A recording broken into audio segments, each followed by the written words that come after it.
할렐루야. 오늘 전하는 말씀이 저와 여러분에게 하나님의 음성으로 잘 들려질 수 있기를 간절히 축복합니다. 아멘. 신앙을 이야기할 때 여러분, 우리가 흔히 이것도 하지 말고 저것도 하지 말고, 그죠? 이것도 안 되고 저것도 안 되고, 이렇게 하면서 부정적인 뉘앙스를 가진 문장을 우리가 사용하고는 합니다. 그렇죠? 신앙생활을 할 때 그도 그럴 것이, 창세기 잘 읽다가 이제 아담이 한번 삐끗하고 난 뒤로부터 출애굽기, 심지어 레위기를 보면 이제 안 된다 천국이 펼쳐지지 않습니까? 그렇죠? 다 안 된다 안 된다. 그리고 그런 안 된다 세상에 안착한 우리는 그렇게 안 된다만 하면서 살다가 보니까 우리도 알지 못하는 때에 신앙생활 자체를 부정적인 것만 가득한, 그렇죠? 판도라 상자쯤으로 여기게 되더라라는 겁니다. 어릴 때 여러분, 엄마가 귀에 못이 박히도록 들었던 잔소리, 하던 말이 무엇인가요? 안 된다, 그거 안 돼, 하지 마. 뭐 좀 하려고 하면, 그죠? 안 돼, 하지 마, 그거 아니야. 이런 말을 우리가 듣고는 했죠. 그렇게 듣다가 보니까 엄마가 시러기시기 시작하는 겁니다. 한 드라마에서는 그렇게 얘기하더라고요. 엄마란 존재는 싫지만 또 좋고, 좋지만 가까이 하기에는 어려운, 그러나 또 가까이 하지 않기에는 마음 한구석이 서운한. 뭔 말이에요 이게, 그죠? 그런데 가까이 다가가려고 하면 하지 말라는 말 들을까봐, 안 된다고 말할까봐 멀리 하게 되고, 멀리 하기에는 또 내 엄마니까, 그렇죠? 멀리 할 수 없는 그런 존재가 엄마라는 이미지 중에 한 축을 담당하고 있더라라는 겁니다. 마찬가지로 성경을 대하고 신앙을 대하는 우리 태도도, 신앙생활도 그렇게 하기 싫으나 어쩔 수 없이 하게 되는 그런 끌려가는 것쯤으로 우리가 생각하기가 쉽다는 거예요. 그런데 기독교 신앙, 정말로 하나님이 우리에게 주시고자 했던 것은 그런 부정적인 것만 가득한 판도라 상자가 아니라는 겁니다. 신앙생활은 어쩔 수 없이 하게 되는 것이 아니라 도리어 여러분, 결심하고 결단해서 살아가는 인생이다라고 이야기를 해요. 우리 스스로 예수를 믿기로 선택하고 결정해서 그렇게 살기로 하는 것, 뭘 할 수 있을까? 하나님께서 원하시는 것이 무엇일까? 그래서 그것을 선택하며 살아가는 인생이 신앙의 여정이다. 그래서 여러분, 신앙의 여정은요, 우리가 성인이 되면서부터도 마찬가지지만 남 탓을 할 수가 없고 변명을 할 수가 없는 거죠. 에베소서의 시작은 이러합니다. 예수 그리스도의 복음으로 말미암아 이스라엘 백성뿐만이 아니라 예수를 영접하고자 하는 저와 여러분들 모든 이들이 하나님의 양자로 입양되어져서, 받아들여져서 이제 하나님의 자녀가 됐다. 그렇게 하나님 자녀로 정말 받아들여진 너와 내가 모여서 하나님의 민족을 이루고 교회를 이루게 되었다. 이렇게 에베소서는 말씀하고 있습니다. 전반부가 그렇게 채워져 있어요. 그리고 우리가 지금 보고 있는 에베소서 4장부터 6장까지 후반부는 이제 천국 백성이 된 그리스도인들이 이 삶을 이제 어떻게 살아가야 되는가에 대해서 적용점을 쭉 이렇게 이제 나열을 하고 있는 것이죠. 오늘은 그 중에서 저번 주에 나눴던 바른 생각 1편에 이어서 바른 생각 2, 2편의 주제를 가지고 말씀을 우리가 한번 나눠볼 건데, 여러분, 그 복음이라는 것이 무엇입니까? 기독교 이제 여러분들 문화에 접하게 되면 교회에 이제 발을 딱 들이고 나서부터 아주 심심치 않게 자주 많이 듣게 되는 것이 복음이라는 거예요. 복음이라는 건 가스펠, 그죠? 굿뉴스, 좋은 소식이라는 말이에요. 좋은 소식. 그럼 뭐가 좋은 소식인가? 이 기쁜 소식을 다 갖다 붙일 수 있거든요. 내가 그 주식이 우상향하는 거를 좋아하면 그게 기쁜 소식이고, 그렇죠? 또 내가 지금 여러분들은 갓생을 살고 있는지 모르겠는데 부동산 혹시 가지고 계십니까? 그렇다면 금수저로 부동산을 가지고 있는데 부동산 가치가 올라가는 게 나한테 기쁜 소식이 될 수 있고, 저와 여러분 같이 예수 그리스도를 믿고 살아가는 사람들에게는 예수 그리스도 자체가 우리에게 기쁜 소식이죠. 왜냐하면 내 인생을 바꾸신 분이니까.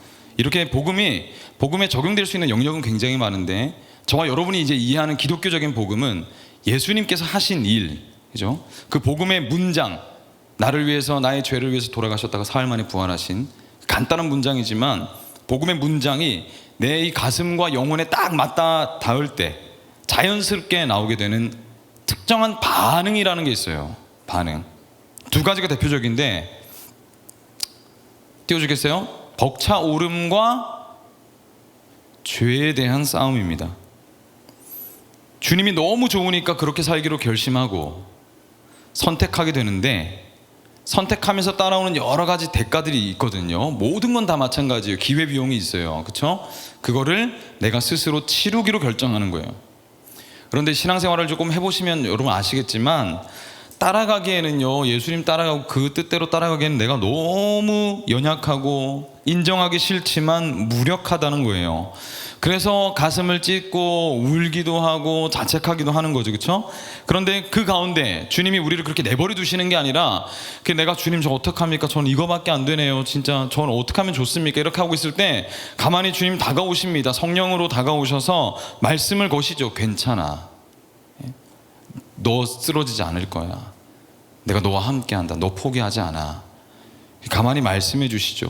그러면 또 어떻게 됩니까? 이 위로와 확신을 얻게 되면서 또 막 가슴이 벅차오르죠. 막 주님, 와, 나와 함께 하신대. 막 그래서 주님이 너무 사랑스럽게 보이기 시작하는 겁니다. 이 기독교의 여정이에요. 이게 신앙생활의 여정인 거죠. 그렇죠? 이것이 복음이 우리에게 주는 권위입니다. 권위. 세상이 막 들끓고 요동치고, 그죠? 막 난리가 난다 하더라도 내 이 심정은 불안하게 하고 염려되기는 해도 흔들리지 않기로 작정되어져 있으니까 주님이 나를 또 붙드시는 걸 경험하는 거죠. 그래서 이것은 복음이 우리에게 주는 권위, 영향력이라는 말입니다. 단순하지 않죠. 복음이라는 것은 그래서 무미건조하지도 않습니다. 처절한 전쟁이었다가 봄바람 부는 위로이기도 한 거예요. 결국 복음이라는 것은 사람의 우리 마음을요, 완전히 그리스도께로 몰아세우고 이끌어냅니다. 복음은 그런 능력이 있어요. 아침마다 여러분 주식창을 들여다보는 것처럼 눈 뜨고 감을 때마다 주님 생각으로 점점 채워져 가는 거예요. 다른 말로 하면 여러분, 거듭난 저와 여러분은 전적으로 하나님을 따르게 되어져 있다는 겁니다. 결국 그렇게 가게 되어져 있어요. 사람은 마음이 가야 진짜 행동으로 움직이게 되는데, 생각이 행동을 만든다고 우리가 들었던 것처럼 주님을 만나면 바른 생각, 건전한 생각, 건강한 생각, 거룩한 생각, 구별된 생각을 하지 않을 수 없게 되는 겁니다. 왜냐하면 사람은 사랑하는 그 대상을 모방하게 되거든요. 무의식적으로 무조건 따라가게 되어 있습니다. 내가 좋아하는 걸 따라하고 그렇게 가게 되어 있어요. 주님을 닮고 싶고 따라가고 싶게 되는 거죠. 그 모방 대상이 온 우주에서 가장 바른 사나이 예수 그리스도이시니까 바른 생각을 하고 싶어지는 겁니다. 당장 지금 안 되더라도 바른 생각이 저기 있음을 알고 따라가려고 애를 쓰기 시작한다는 거죠. 바른 생각을 하기 위해서 몸부림치고 싸우기 시작한다라는 겁니다. 그것이 신자요 성도입니다. 성도, 거룩한 백성. 영화 같은 데 보면요 여러분, 그렇지만 조직폭력배에서 막 한창 행동대장으로 막 이렇게 열심히 하다가 어느 날 이제 사랑하는 사람을 만났네. 이 사람이 너무 곱고 아름답고 막 바른 거예요. 저기 뒤에 앉아있는 제 아내의 얼굴과 같이. 잘했죠? 그래서 그 사람에게 어울리는 사람이 되고 싶어서 이제 조직의 보스에게 찾아가는 거예요. 저 이제 손을 씻겠습니다. 그죠? 그럼 이제 가만히 놔줍니까?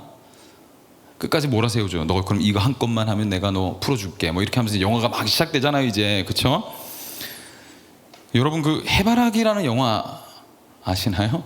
뭐 기회 되면 보십시오. 아주 겁나 재밌습니다. 거기서 이제 마지막 장면에 그렇게 하잖아요. 막 끌어내리려고 하는 그 사람들에게서 꼭 그렇게 해야만 했냐 이렇게 한단 말입니다. 엎치락 뒤치락 하면서 사는 거죠. 오늘 본문 22절로 24절 말씀 한번 볼까요? 제가 읽어드리겠습니다. 너희는 유혹의 욕심을 따라 썩어져가는 구습을 따르는 옛 사람을 벗어버리고 오직 너희의 심령이 새롭게 되어 하나님을 따라 의와 진리의 거룩함으로 지으심을 받은 새 사람을 입으라. 22절에 벗어버리고, 이 단어는요 과거형입니다. 그러니까 앞으로 예수를 만나면 그 순간부터 벗어지게 될 거야가 아니라 이미 벗게 된다, 벗었다, 이걸 얘기하는 거예요. 예수님을 영접했다면 저와 여러분은 이제 더 이상 옛 사람이 아니라는 겁니다. 옛 사람은 끝났다, 이렇게 하나님이 우리에게 결정 내려주셨다라는 거예요. 그래서 여러분 뭐 성격 안 변한다, 그러니까 성격 좋은 사람 처음부터 잘 만나야 된다, 뭐 이런 얘기 우리가 많이 듣지 않습니까? 근데 여러분 그거 틀렸어요. 틀렸어요. 더러운 성격 바뀔 수 있습니다. 있어요. 비겁한 성격 바뀔 수 있습니다. 나만 아는 이기적인 성격 바뀔 수 있어요. 불같은 인생을 살게만 해도 갱생이 되고, 통계적으로 여러분 사람은 나이가 들면 철이 든다고 하죠. 정도의 차이는 있지만 철이 듭니다. 더군다나 그리스도인이다, 예수 믿는 사람이다, 그렇다면 이미 바뀌고 있으면 의심하지 마십시오. 저는요, 제 인생을 아주 잠깐만 말씀드리면, 앞으로도 자주 말씀드릴 기회가 있을 텐데, 저는 어렸을 때요, 하여튼 집, 학교, 교회 말고는 몰랐지만 제 마음 상태는 하여튼 망난이었습니다. 어느 정도로 망난이였냐면, 저는 이제 경상남도 함안군 가야읍 검암리에 살았거든요. 시골 사람입니다. 경상도 토박이인데, 군대에서 맞아보셨어요, 남자분들? 저는 맞으면서 서울말을 배웠어요. 그래서 이렇게 지금 표준어를 여러분에게 자유롭게 구사를 하고 있는 겁니다. 목숨 걸면 다 돼요. 안 되는 거 없어요. 어쨌든. 근데 제가 어렸을 때 어떻게 했냐면요, 내가 하나님 믿긴 한데 엄마 때부터 믿었으니까요. 저 모태신앙인데 사실 신앙 가지고 있지 않았죠, 그때는, 어렸을 때는. 근데 이제 뭐 집안에 하여튼 어려운 일들이 있어서 이걸 뭐 강단에서 말씀드리긴 좀 어렵고, 개인적으로 신방하면서 제가 말씀드릴 기회가 있을 건데, 하여튼 너무 어려운 일이 있었어. 어렸을 때. 근데 하나님이 역할을 모르겠는 거예요, 제가. 하나님이 살아계시다면서요, 하나님은 신이라면서요, 나중에는 하나님 신이라며, 근데 왜 이래 내 인생? 그러면서 이제 뒤에 이제 검암천이 있었어요. 검암천을 뛰쳐가가지고 제가 이제 복수를 해야 되긴 해야 되겠지, 내 삶을 이렇게 만든 게 하나님이라고 생각이 드니까. 그래서 어떻게 하면 이제 주변에 있는 자갈 돌들을 죄다 끌어 모아가지고 어떻게 했냐, 이걸 이제 하늘에 집어 던지기 시작한 거죠. 야 하면서 집어 던졌던 기억이 있어요. 그러나 그런 인간이 갱생 변화되어서 여기 자리에서 하나님 말씀을 전하고 있는 사람으로 살고 있죠. 지금도 너무 부족하지만 그럼에도 불구하고 하나님은 사람을 변화시켜 가시더라라는 겁니다. 예수의 사람은요, 속 사람, 내면의 마음이 변화되기 시작하고 변화되어져 간다라는 겁니다. 말씀이 거짓이 아니라면 저와 여러분은 이미 변화되어져 가고 있다. 스스로를 그러니까 여러분 난 안 돼 라고 여러분 스스로를 정죄하지 마십시오. 나는 끝났어, 틀렸어. 아니요, 여기 누구든지 이미 변화되어져 가고 있습니다. 그걸 기대하세요. 청년들에게, 제가 이제 결혼을 앞둔 청년들에게 종종 이런 얘기를 합니다. 너가 지금 보고 있는 이 자매 형제들이 되게 부족하고 연약해 보이지? 그런데 걱정하지 말라고. 너가 지금 보고 있는 모습은 복음으로 변화되어져 갈 형제 자매의 시작에 불과하다, 이런 얘기를 해줘요. 그러니까 기대하라고. 얼마나 아름답게 성장할지를 기대하라고. 예수 안에 있으니까 그걸 기대할 수 있다라는 거예요. 그래서 여러분, 신앙은 억텐이 아닙니다. 억지로 끌려가는 게 아니라 찐텐, 정말로 예수가 좋아서 살아가는 인생이다라는 거죠. 그런 의미에서 이제 본격적으로 시작해 볼게요. 4가지 도전을 살펴보고 배워봅시다. 이 4가지의 도전을 누구나 예수를 아는 사람이라면 도전해 볼 수 있도록 제가 용기도 드리겠습니다. 첫째, 바른 생각은 참된 것을 말합니다. 참된 것을. 이건 정직성, 예수 믿는 사람은 정직성을 가지고 있다, 이걸 얘기하는 거예요. 거짓을 멀리 한다라는 겁니다. 25절 말씀이죠. 우리 한 목소리로 읽어봅시다. 시작.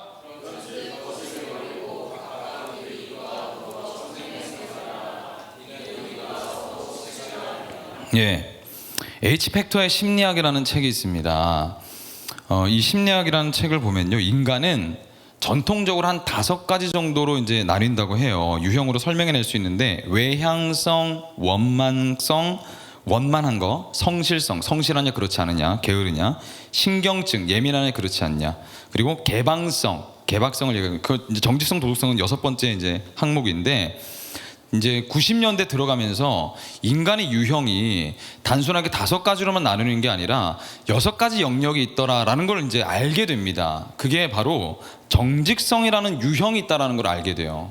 내가 얼만큼 윤리적이고 정직함을 가지고 있고 도덕성을 가지고 있느냐로 사람의 유형을 분리해낼 수 있더라, 가려낼 수 있다더라, 이런 이제 이론이 나오게 됩니다. 정직성이 높은 사람의 특징이 있어요. 그게 뭐냐면 사람을 얻게 됩니다. 그 짧은 미래든 먼 미래든 간에 정직한 사람 옆에는 사람이 늘 있어요. 그러니까 좋은 사람을 얻게 된다는 거죠. 그리고 또 한편으로 기회비용인데 한편으로 정직하게 되면 이득이 적어진다는 거예요.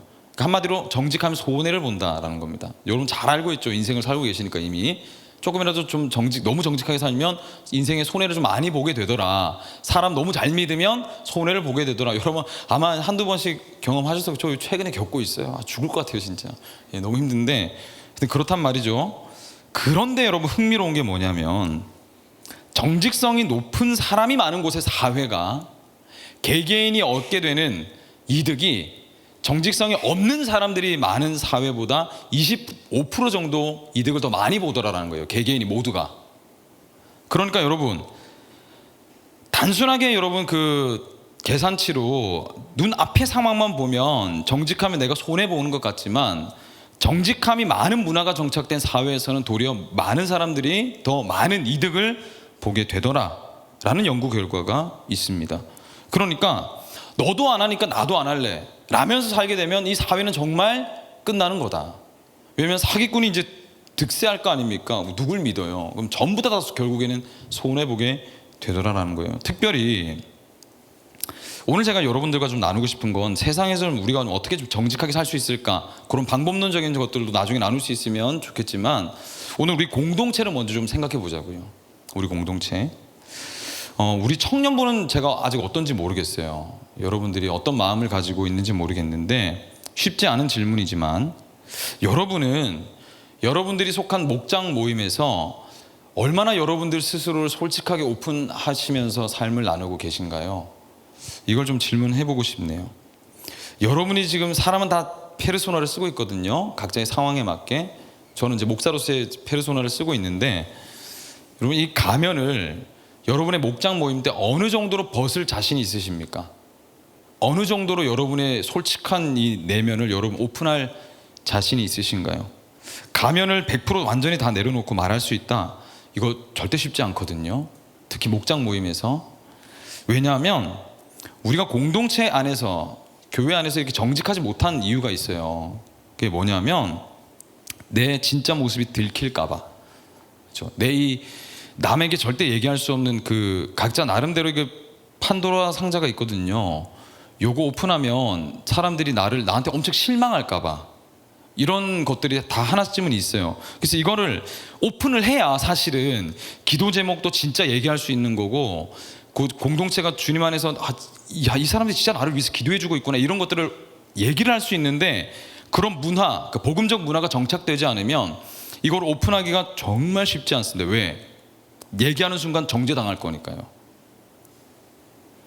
그래서 우리는 우리 스스로를 포장하는데 익숙합니다. 근데 여러분 우리가 정말로 복음을 잘 알고 있다면 정직하지 못할 이유가 없어요. 사실은. 왜냐하면 복음은 서로를 보완해 주는 특징을 가지고 있기 때문에 그렇습니다. 서로를 보완해 주는 특징을 가지고 있다. 그러니까 서로를 무너뜨리는 성격을 가지고 있는 게 아니라 서로를 세워주는 성격을 가지고 있기 때문에 그래요. 우리가 이미 예수 그리스도를 믿는다는 건 내 정체성이 하나님의 사람이 됐다는 거잖아요. 왕의 자녀가 됐다는 겁니다. 이건 여러분 신분이 그렇게 바뀌었어요. 그러면 왕의 사람이 됐기 때문에 더 이상 나를 포장하거나 잘 보일 이유가 없죠. 사람들에게. 나는 왕의 자녀니까. 그죠? 예를 들어 봅시다. 저는 그 MBTI 성향으로는 INFP입니다. INFP, INFP. 유재석도 INFP라고 하던데 INFP입니다. 아주 극단적인 INFP예요. 아주 내향적이고 아주 감수성이 예민하고 아주 즉흥적입니다. 갑자기 뭐 하자 막 이렇게 할 수도 있습니다. 그래서 ESTJ인 우리 청년이 있으신지 모르겠는데 ESTJ인 성향을 가진 청년은 저를 극혐할지도 몰라요. 예. 너무 즉흥적이고 너무 감정적일 테니까, 너무 체계도 없어서 저게 목사냐 목사가 맞나라는 생각이 들지도 모릅니다. 그런데 어쩌겠어요. 저는 ESTJ인 사람이 필요한 거죠. 대신 여러분, 인프피로서의 강점을 여러분들에게 나눌 기회가 있지 않겠습니까? 제가 인프피라서 덜렁거리는 사람이 아니게 보이려고, 덜렁거린다는 말이죠, 애쓰지는 않는다는 거예요. 그런 게 들킬까 봐 두렵진 않다는 거예요. 왜냐하면 신의 성품에 참여한 여러분들은 저를 헐뜯는 사람이 아니라 저의 빈틈을 메꿔줄 사람들임을 제가 알고 있기 때문에. 만약 우리 청년부가 세속적인 분위기로 막 가득하다고 한번 생각해 보세요. 그러면 저는요, 목사라는 이 가면 뒤에 저를 아주 철저하게 숨겨야 할 겁니다. 제 덜렁거리는 모습이 드러나지 않으려고 얼마나 애를 많이 쓰겠어요, 강박적으로. 그렇죠? 들키면 막 어떻게 되겠습니까? 막 신경질 내겠죠. 저를 막 합리화하겠죠. 그건 그래서 그런 게 아니라 너희들이 그렇기 때문에 내가 이렇게 반응할 수밖에 없는 거 아니야, 뭐 이렇게 이제 저를 막 포장하려고 하겠죠. 왜? 정죄를 당하지 않으려고. 그죠? 들키게 되면, 그런 세속적인 분위기가 가득하게 되면 나를 들키지 않으려고 하고, 헐뜯음 받지 않으려고, 깎아내림 받지 않으려고 하겠죠. 그래야 내가 살아남을 테니까. 우리 청년부가 약육강식의 세상의 흐름대로 따라간다면, 그래서 끼리끼리만 뭉치고, 그죠? 도태되는 사람은 적금도 못하도록 진입장벽은 만리장성급으로 쭉 세워놓고, 그죠? 너 이 정도 가지고 있어? 나 기도 하루에 1시간에. 너 기도 하루에 1시간에 30분 한다고? 너 그러면 우리 그룹 못 들어와. 너 찬양 좀 할 줄 알아? 나 좀 할 줄 알거든. 너 어디까지 올라가? 뭐 2옥타브 후반 올라가나? 난 3옥타브 올라가거든. 그럼 너 안 되네. 이렇게 이제 하는 거죠. 끼리끼리 나누기 시작하는 겁니다. 너 성격 좋아? 나 좀 성격 좋거든. 나는 성격 좋은 사람 아니면 나는 안 사겨. 이렇게 끼리끼리 문화가 된다는 거예요. 세속적인 문화 그대로 따라오게 된다는 거죠. 복음이 없으면. 그러면 여기는 여러분 그저 빈틈투성이인 청년부가 될 겁니다. 빈틈투성이인 청년부가 되겠죠. 왜? 빈틈을 전혀 채워주려고 하지 않을 테니까. 내 빈틈 메꾸려고 혈안이 되어 있을 테니까요. 그러나 복음 안에서 내 눈에 보이는 빈틈을 위해 기도하기 시작하면 어떻게 될까요? 내가 나서서 빈틈이 보이는 저의 빈틈을 내가 메꿔줘야 되겠다라는 사람들로 살아간다면 이야기가 달라집니다. 분위기가 바뀌는 거예요. 판도가 뒤집어지는 겁니다. 부족함이 드러나게 될수록, 연약함이 나타날수록 빈틈을 메꿔주려는 사람들이 생겨나겠죠. 복음을 가지고 있으니까, 주님이 내 빈틈을 메꿔주셨으니까, 나도 그 흘려보내고 싶으니까. 그럼 우리 청년부는 아름답고 완전해져 가는 겁니다. 더 완전해져 가는 거예요. 우리 중에 빈틈 없는 사람이 있을까요? 빈틈 없는 사람, 완벽한 사람이 있을까요? 제가 42년 인생을 살면서 빈틈 없는 사람을 한 명도 보질 못했어요. 한 명도 보지 못했습니다. 우리는 다 한두 가지 연약함이 있어요. 예를 들어서 청년의 때 가장 예민한 주제가 뭘까? 일단 가볍게 한번 가봅시다. 제가 여러분들과 아직 라포가 형성이 안 돼가지고 이 막 예민한 주제를 제가 이렇게 지금 뭐 초장부터 말할 수는 없고, 만약 한 청년이 술을 너무 좋아하는 겁니다. 벌써부터 고개를 돌리고, 혹시나 고개를 숙이고 눈빛을 돌릴까봐 제가 천장을 보고 얘기를 할게요. 술을 너무 좋아하는 청년이 있어. 근데 사실 여러분, 그 술을 마신다는 건요, 고기가 아파서 안 되겠네. 말씀이 이런 말씀 구절이 있잖아요. 술 취하지 말라. 다만 성령의 충만함을 받으라. 라는 이 말씀에 한 구절만 성경이 기록되어 있다고 해도 말씀은 완전하기 때문에 술 취하면 안 된다는 근거로 충분합니다. 사실 다른 말씀이 필요 없어요. 그러니까 술은 멀리 하는 게 좋다. 신앙의 도움 하나도 안 된다라는 거죠. 어찌됐든 그래서 우리가 술 마신다고 정죄해야 하느냐? 복음적으로 생각해 보면 나는 술은 안 마셔. 근데 내 성격이 까칠할 수는 있거든요. 가시돋친 말들을 할 수는 있단 말이에요. 그럼 그거나입니다. 사실 짜증내고 욕하면 그것도 똑같이 죄거든요. 그리고 심지어 혀에 대한 구절은 술 취하지 말라는 구절보다 훨씬 많습니다. 이렇게 복음적인 사고를 하게 되면 정죄할 사람이 없어요. 판단은 주님께 맡기는 거죠. 우리는 어떻게 해야 되느냐? 그러면 그 친구가 술 마시는 자리에 나가지 않도록 유혹을 이겨내도록 압박에서 승리할 수 있도록 도와줘야 하는 거죠. 어떻게 도와줄 수 있을까요? 사람은 습관의 존재거든요. 여러 가지 지혜를 동원해서 할 수 있겠죠. 어떤 교회 청년부에서는 이제 복음이 뿌리내고 나서 이제 어떤 한 청년이 이렇게 고백을 했대요. 저는 그 음란물에 중독이 돼가지고 이거를 끊을 수가 없습니다. 이제 이걸 공동체 안에 이렇게 고백을 한 겁니다. 대단한 용기죠, 그렇죠? 그랬더니 이 공동체에서 어떻게 움직이기 시작했냐면, 이 청년이 이제 그 마음으로 힘들어질 때마다 형제들이 모두 그 집으로 쳐들어갔대요. 혼자 있지 못하도록 같이 있어주는 거죠. 그런 일들을 그 친구가 유혹을 이겨낼 때까지 그렇게 했더래요. 대단한 거죠, 이건. 이게 여러분, 복음으로 공동체가 움직일 때 나타나는 대표적인 증상입니다. 반대는 어떨까요? 엄청나게 정죄하고 그 말 할 수도 없겠죠.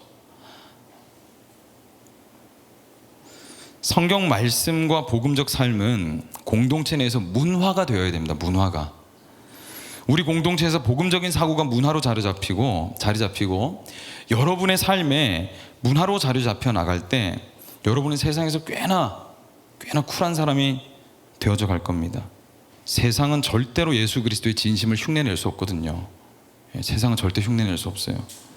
말은 쉽지만 사실 여러분, 내 모습을 정직하게 우리 공동체에 보여주는 건 절대 쉽지 않을 겁니다. 그리고 억지로 해서도 안 될 거예요. 시간이 필요합니다. 그런 복음적인 문화와 분위기가 자리 잡히도록 저와 여러분이 한 걸음씩 밟아주어서 나가보자는 겁니다. 두 번째, 바른 생각은 선한 말로 은혜를 끼칩니다. 29절 말씀 읽어볼까요? 시작.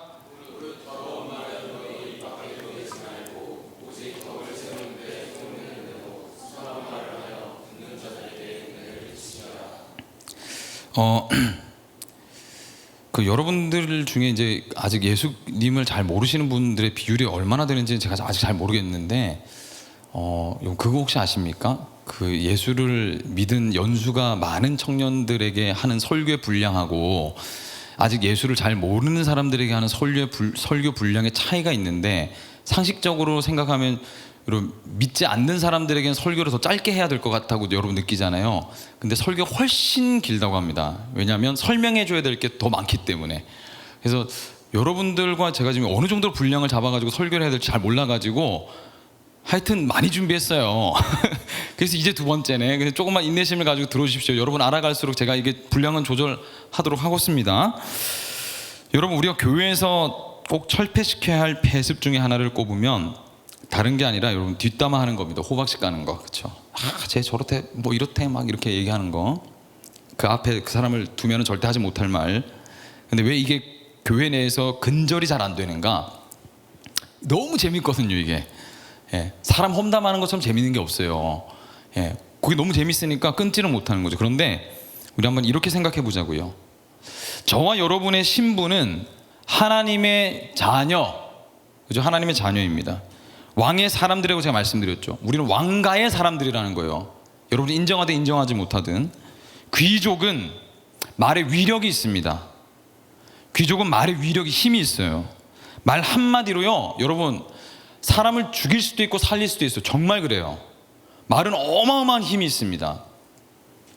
잠언 18장 21절에 진리의 말씀이 이렇게 말씀하고 있습니다. 죽고 사는 것이 혀의 힘에 달렸다, 이렇게 얘기해요. 혀를 쓰기 좋아하는 자는 혀의 열매를 먹는다.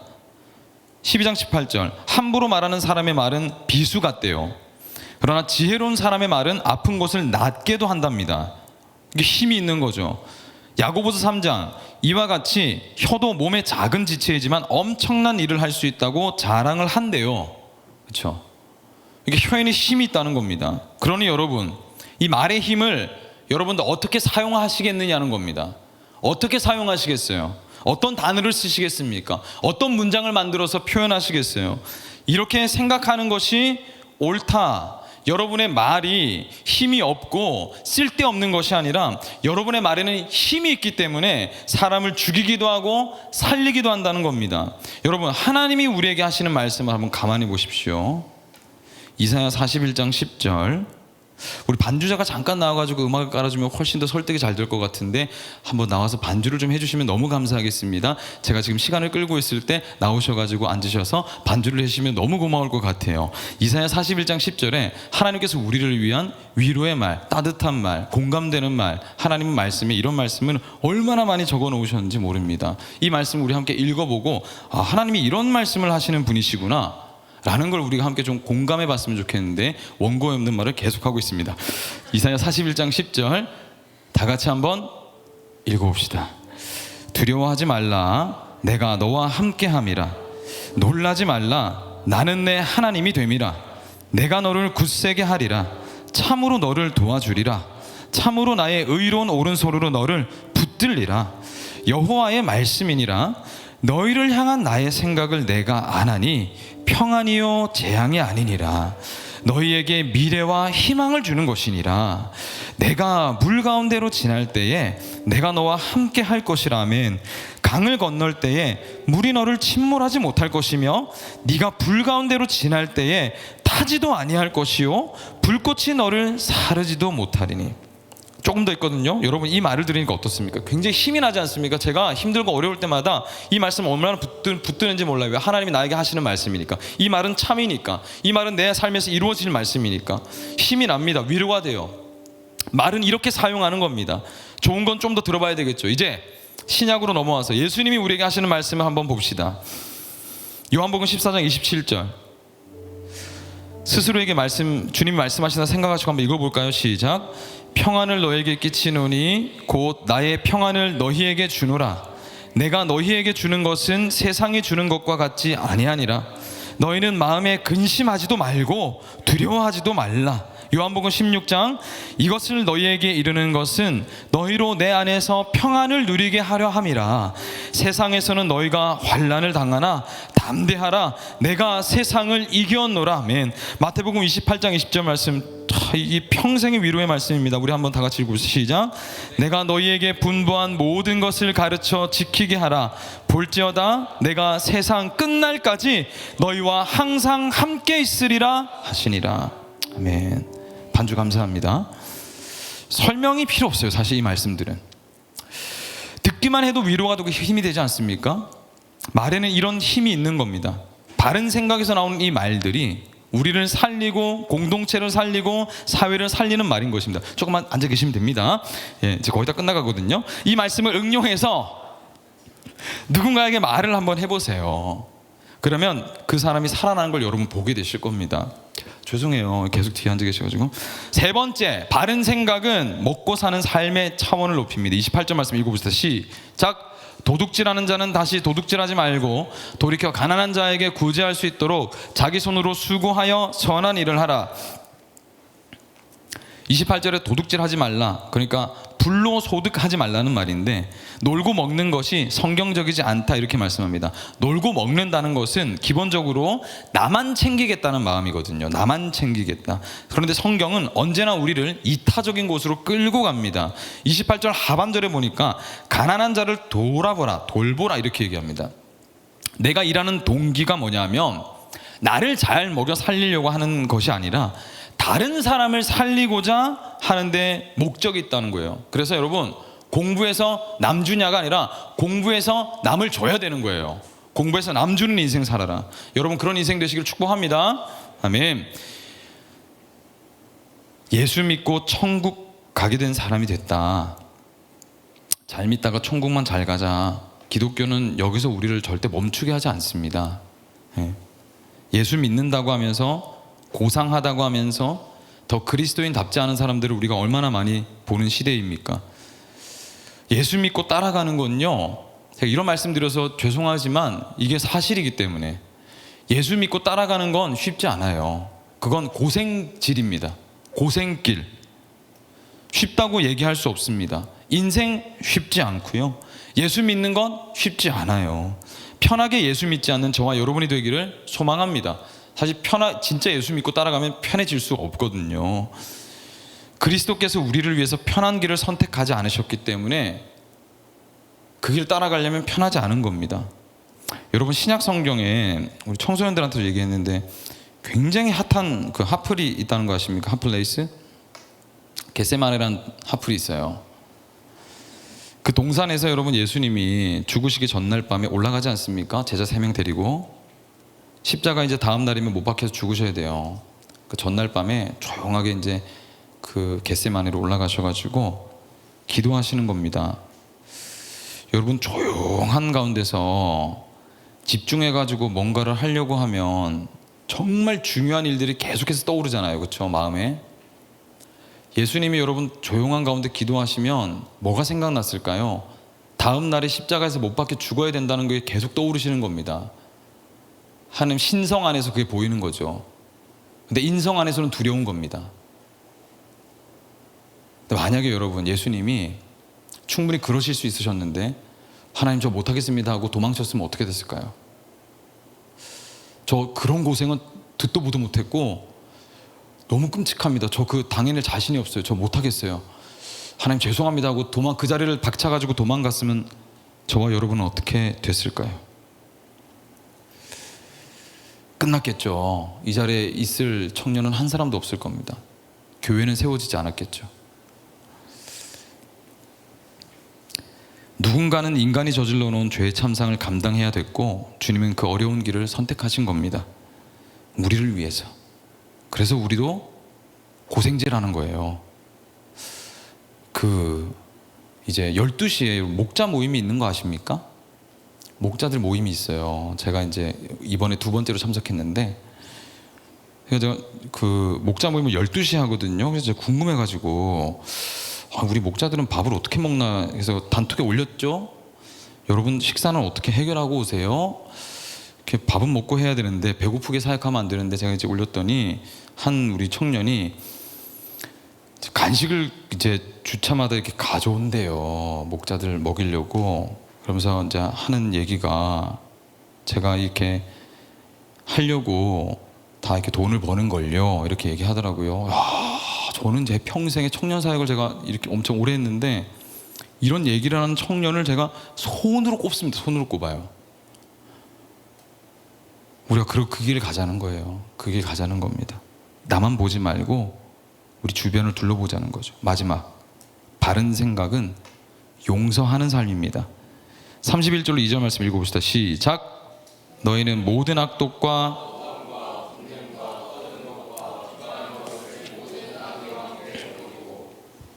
친절하게 하며 불쌍히 여기며 서로 용서하기를 하나님이 그리스도 안에서 너희를 용서하심 같이 하라.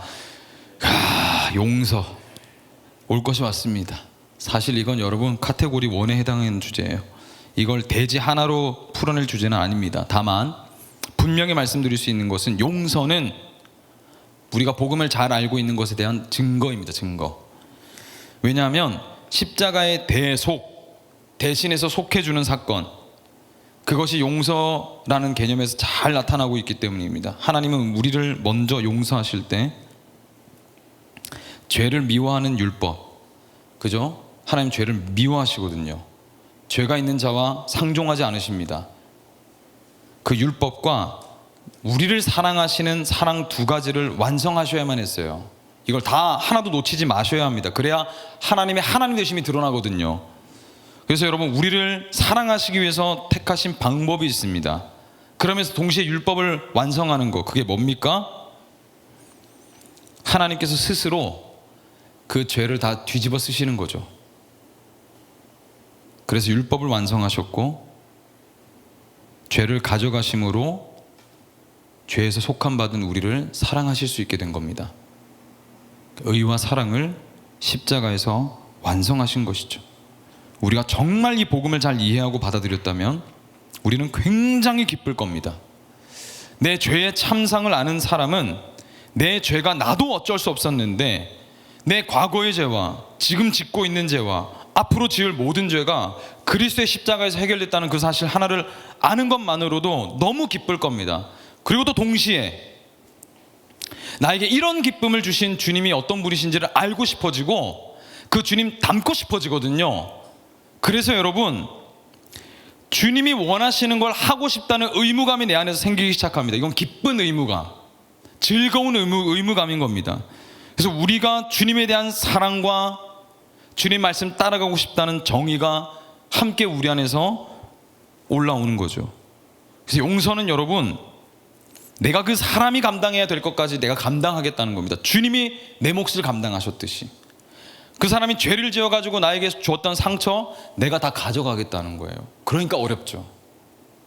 복수해야 맞는데, 찍어 눌러야 맞는데, 죄송합니다, 강단에서 이런 단어를 사용해서 죽여버려야 맞는데, 10배는 갚아줘야 되는데 그러지 않기로 선택하는 거예요.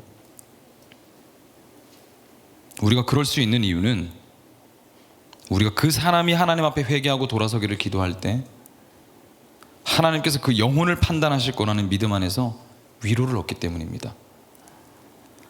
여기 한 사람이 씻을 수 없는 상처를 준 한 사람과 법정에서 만나게 됐어요. 이런 말을 건네게 됩니다. 여러분 나중에 기회가 되시면 팀켈러 목사님이 쓴 용서를 배우다라는 책을 꼭 한번 읽어보시길 바랍니다. 거기에 나온 글이거든요. 제가 읽어드릴게요. 당신의 영혼이 죄책감에 무겁게 짓눌리기를, 그리하여 언젠가는 참된 회개를 통해 하나님께 참으로 용서받기를 기도합니다. 나도 당신에게 용서를 베풀지만 당신에게는 내 용서보다 그분의 용서가 훨씬 더 필요하니까요. 그렇죠. 우리가 용서한다는 것은 하나님께 맡기겠다는 겁니다. 그리고 그 하나님께서는 철저하게 판단하시겠죠. 하나님은 우리가 증오의 감옥에 갇히지 않기를 원하시고 그리스도인으로서 사랑의 품격도 놓치지 않기를 원하십니다.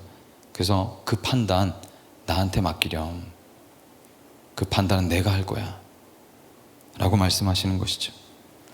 이 세상에서 여러분, 완벽한 정의란 존재하지 않습니다. 완벽한 정의란 없어요. 하지만 그날의 하나님께서는 온 우주의 재판관으로서 완벽히 모든 죄를 정리하실 것이란 말입니다. 이것이 또한 복음이죠. 누군가를 용서하는 것도 큰 산이지만 이 자리에 여러분 혹시 본인 스스로를 용서하지 못하시는 분들이 계신지 모르겠어요. 현대시대는 다양한 중독이 판을 치는 시대니까 우리도 거기에서 자유하다고 할 수는 없습니다. 난 이것밖에 안 되나, 내가 이 죄를 도저히 끊지 못하겠다. 그러나 여러분, 예수 그리스도가 우리 삶의 주인이라고 인정하셨다면, 여러분이 여러분 삶의 주인이 아니라고 인정하셨다면, 그분이 우리 죄를 십자가에서 다 담당하셨다는 사실도 인정하셔야 돼요. 용서받은 사람이므로 안심하시길 바랍니다. 물론 여러분, 밀양이라는 영화를 보셔서 아시겠지만 누군가에게 해를 끼쳤다면 다가가셔서, 직접 가셔서 용서를 구하는 것도 회개의 아주 중요한 행동 중에 하나입니다. 하나님한테만 회개했다고 끝나는 게 아니에요. 해를 끼친 사람에게 가서 사과를 요청해야 돼요. 거기까지가 회개입니다. 그로 인해서 수치심을 당할 수 있겠죠. 하지만 하나님은 그 수치심까지도 선으로 바꾸실 우리 삶의 주인이심을 신뢰하며 나아가는 겁니다. 용서하고 용서를 구하는 거죠. 허지웅이라는 사람이 있어요. 한창 혈액암으로 그 고통의 터널을 통과하고 나서 썼던 그 에세이가 있습니다. 한번 읽어보시면 좋을 것 같아요. 표현들이 아주 기가 막히는데 이런 글귀가 있습니다. 제가 읽어드릴게요. 설교는 이제 거의 다 끝났습니다. 동이 트자마자 나는 병원에 갔다. 몇 가지 진찰을 하고 부작용들에 관해 약을 더 처방받았다. 이제는 내게 어떤 부작용이 있는지 알고 있으니 항암을 할 때마다 미리 막으면 된다고 생각했다. 운동을 다시 시작했고 평소 좋아하는 음식들 위주로 더 열심히 먹었다. 나는 살기로 결정했다. 병과 싸우는 게 거짓말처럼 수월해지지는 않았다. 하지만 적어도 전처럼 절망적이지는 않았다. 이 모든 게 벌써 1년 전이다. 전보다 건강하고 전보다 긍정적이며 전보다 무엇을 해야 할지에 관한 확신이 있다. 내가 그날 밤에 겪은 일 때문이 아니다. 살기로 결정했기 때문이다. 살기로 결정했기 때문이다. 여러분 어떻게 살기로 결정하셨고 어떤 삶을 지금 살고 계십니까? 여러분은 정말 예수 그리스도의 사람이 되어 그리스도인으로 살기를 결정하셨습니까?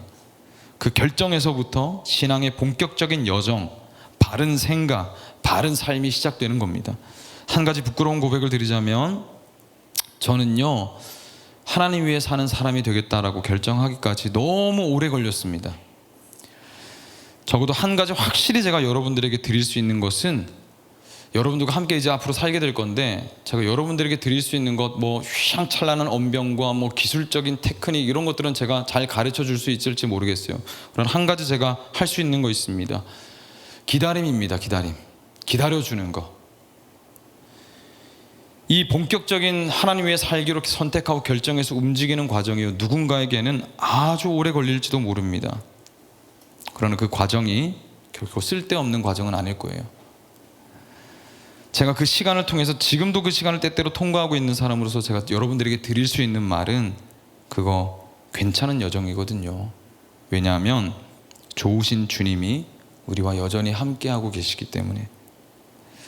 하지만 여러분, 삶의 끝자락 한 톨만큼이라도 여러분들이 놓치지 마셔야 되는 것이 있습니다.